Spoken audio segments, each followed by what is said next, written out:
Hey everyone, welcome back to Brian's Mysteries and Adventures on Trail, and today we will be talking about resupply boxes, what's in mine, and also some suggestions and what other hikers have found that have worked for them.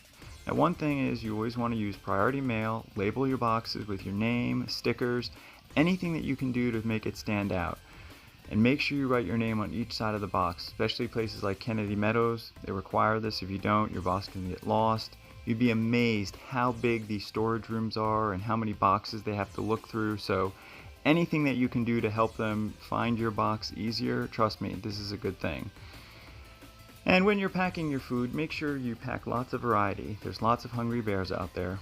Just kidding. But you might get sick of eating the same things over and over. So I like to pack a variety of different things, and also things that I know can fit in my hip belt pockets.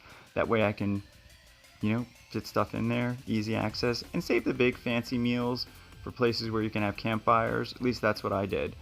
Some suggestions are these little pepperoni packs. They've got high calories, and then the nuts with little chocolate chips. And there's just all kinds of things, and this is going to come down to preference. This is a list of the top 15 most places that people had resupply boxes sent to. Again, this is going to be preference. In the desert, I can speak intelligently that Warner Springs is definitely one that I would send a box to. It's kind of in the middle of nowhere, and it's a nice kind of refresher. And then Idlewild is another really popular spot to send a box. I went there, I had a box. It's a great place to get a box too.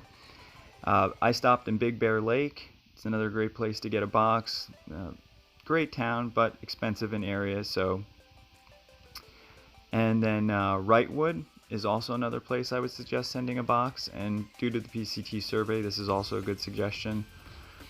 And then definitely Agua Dulce, because this is probably one of the most important places you want to send a box.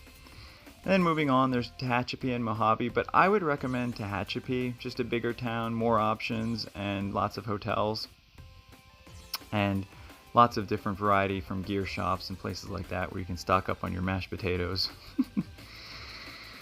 Now, I didn't hike in the northern areas yet, but from what I've read on the PCT survey and the hiker blogs, the most popular places in Oregon are Ashland, Crater Lakes, and Cascade Locks. And those are the places that people had either wished they had sent a box or they did send a box. Now in Washington, you're going to have White Pass, Snoqualmie Pass, and Stehekin. Those are the places that they found that boxes were the go-to thing. And it's not necessarily that you have to send boxes to these places. It's just where hikers found that they were really better off when they did.